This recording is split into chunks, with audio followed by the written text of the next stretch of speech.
I married the man I deeply loved, and we finally became the couple I had always dreamed of. To make it even more perfect, we were having a beautiful wedding ceremony, surrounded by the blessings of family and friends. I felt so happy, thinking that even my parents, who had passed away, would be smiling from above. But I had no idea that a terrible event was waiting for me. I will never forgive those who ruined everything, and I am determined to get back at them. My name is Mary. When I was 27, my boyfriend Thomas, who is 2 years older, proposed to me. My father had died when I was young, and my mother passed away from illness 2 years ago. During my hardest times, Thomas supported me both physically and emotionally. We got married on the anniversary of our 2.5 years together, starting our happy life as newlyweds. Since Thomas was busy with work, we decided to wait until his schedule cleared up before holding the wedding ceremony. On his days off, we went to the wedding venue and started planning for the big day. We set the date and began making the guest list. I thought about inviting my aunt and uncle, who had been like parents to me after my father passed away. They brought me meals when my mother was busy working, kept me company so I wouldn't feel lonely, and helped with chores when my mother became sick. Even when things were difficult, they were always there for me, giving me hope. My aunt would reassure me, saying, "Your mom will get better, just believe and wait for her." Because of all they had done, I wanted them to sit in the family section on the bride's side at my wedding, so I visited them to tell them this. When I arrived, my aunt greeted me warmly, with tears in her eyes, saying, "Mary, congratulations on your marriage." I thanked her and then asked if they would sit in the family seats at my wedding. She agreed happily and then brought out a large box. "Mary, open this," she said. Inside was a beautiful, pure white wedding dress, made from elegant silk. It was a perfect mix of style and sweetness. The neckline was lined with delicate lace, and the dress had a lovely A-line shape with floral embroidery along the hem. It was clear that this dress had been custom-made just for me. Stunned, I asked, "Why, how did you get this?" My aunt explained that my mother had made it herself. Despite her illness, my mother had worked on this dress, sewing it day by day to fit my petite frame. She had asked my aunt to give it to me if I ever got married. This dress was filled with all the love my mother had left, created just for me in her final days. "Mary dear, you must wear this dress at your wedding. Your mother would be so pleased," my aunt said, her eyes filling with tears and a warm smile on her face. Her words touched me deeply, and I felt tears in my own eyes. "Thank you, Auntie, for keeping it safe all this time. I promise I'll wear this dress at my wedding. You have to come and see me in it," I replied, holding the dress my mother had lovingly made. When I got home, I hung the dress on my bedroom wall and looked at it with determination. I was set on making my wedding a success, wearing this dress in memory of my mother. The feeling only grew stronger as the days went by. Then one day, disaster struck. I came home from work and noticed that the dress, which should have been hanging on my wall, was gone. "What? It's gone? Why? I left it right here." I panicked and pulled out my phone to call the police. Just then, my husband walked in. "Oh, Mary, what's wrong?" he asked, seeing my tears and sensing something was wrong. My dress is gone. I had it hanging right here. I think someone stole it," I cried, but his reaction took me by surprise. "Oh, is that it?" he said casually. "What do you mean, Thomas? Do you know something?" I asked, confused. His answer shocked me. "Of course, my sister said she's getting married soon and wanted to borrow your dress." "What?" I couldn't believe what I was hearing. "Yes, I mentioned the dress to her, and she asked if she could borrow it. I thought it'd be fine, so I agreed." She came over and picked it up, using the spare key from our mailbox. He had lent my precious wedding dress to his sister without even asking me. I felt anger building up inside me. "What the hell, Thomas? That dress was handmade by my mother, specifically for me. Didn't I tell you that? It's perfectly tailored to my size. How could you lend it out without asking?" "Calm down," he said, waving his hand dismissively. "It's not like it's a one-time use thing. You can still wear it. What's the big deal? Our wedding is still a while away, and my sister was happy she wouldn't have to buy a dress."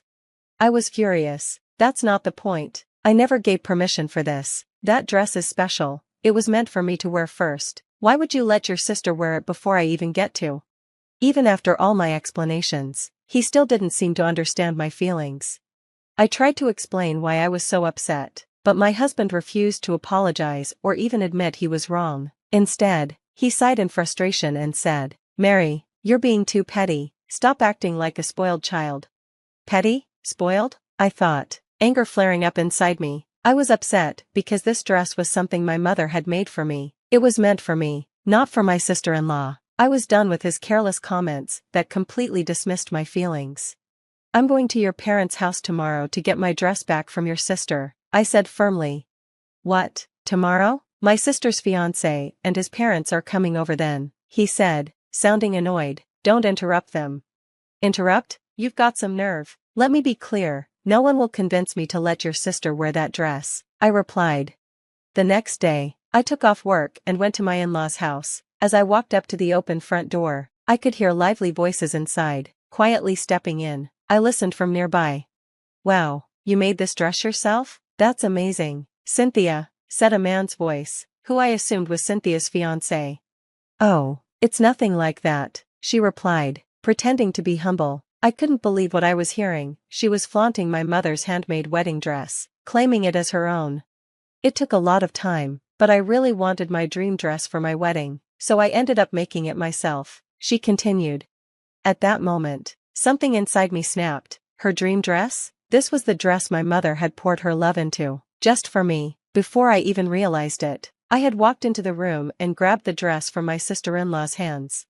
This is mine, I shouted, my voice shaking with anger. Everyone turned to me, startled. My father-in-law looked shocked and asked, "Whoa, Mary, what's going on?"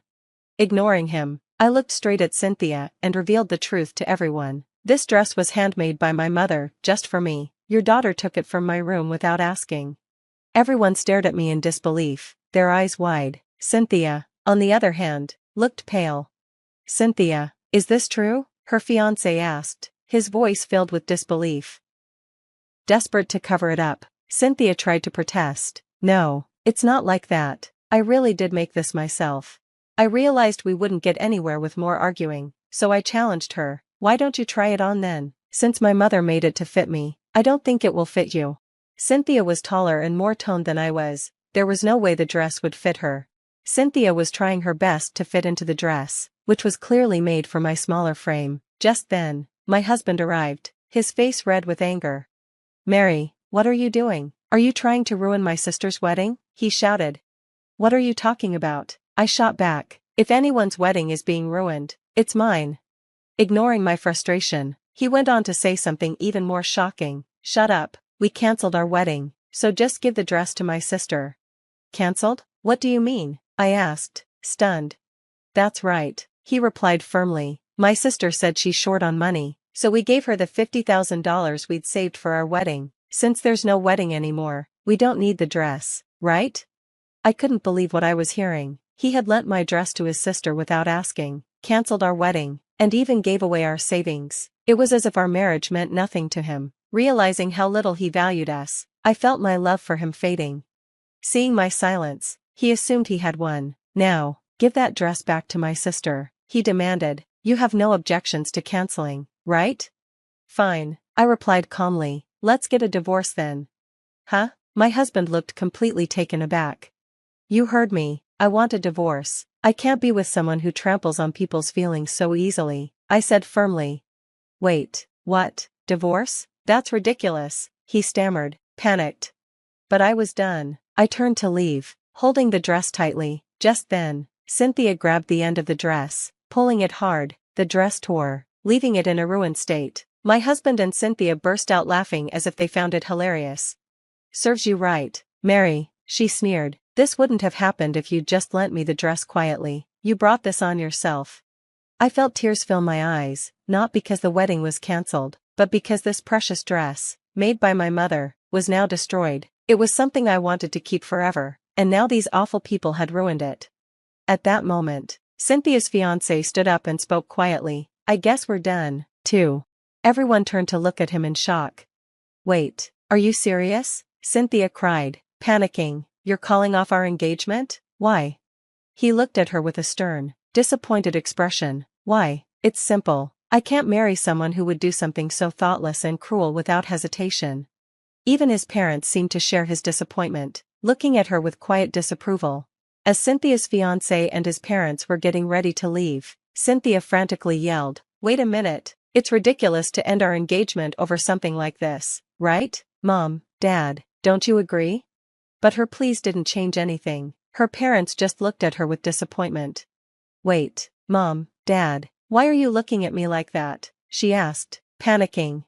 Her father suddenly shouted, "Get out, you're a disgrace." Even Cynthia, usually so confident, began to cry under his harsh words. "You're so cruel, this is too much," she sobbed. "Stop crying," her father said. "I didn't raise someone who could treat others' feelings so carelessly. I don't even recognize you as my daughter right now." As Cynthia broke down in tears, my husband tried to step in. "Dad, Mom, please don't be so hard on her. She didn't mean it that way." But his father turned on him as well. "You too, Thomas? You completely disregarded Mary's feelings. Get out of this house along with Cynthia, you foolish son." Stunned, my husband just stood there, speechless. He had never expected his own parents to turn against him. Then my mother-in-law came over to me, bowing her head in apology. "I'm so sorry, Mary. We believed our daughter when she said she'd made the dress herself. We had no idea." "It's okay," I replied, trying to stay calm, "but I can't stay married to Thomas anymore." "That's understandable," she said gently. "It's our daughter's fault, and we don't want you to worry about this any longer. Go on and live your life in peace." Her words touched me deeply. My in-laws had always been very kind to me, and I knew this was hard on them too. I felt a bit guilty that things had come to this, but I knew I couldn't stay with Thomas anymore. "Mary, I'm sorry, let's have a real wedding, just don't file for divorce yet," he pleaded, realizing how serious things were only after being disowned by his parents. But I was done. I couldn't go back to someone who had shown me such disrespect. "I'll live my own life. I can be happy without you," I replied firmly. Hearing this, Thomas collapsed to his knees in defeat. After thanking my in-laws for their kindness, I left their house. I packed my things and moved to my aunt's house. She was surprised by everything that happened, but she respected my feelings and welcomed me with open arms.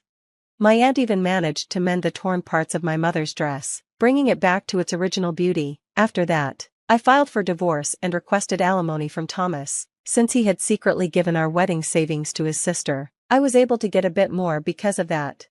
Since being disowned, my ex-husband and sister-in-law are now living together in the home we once shared. My sister-in-law, who had planned to be a housewife after marriage, is now unemployed, and Thomas has to cover both of their expenses.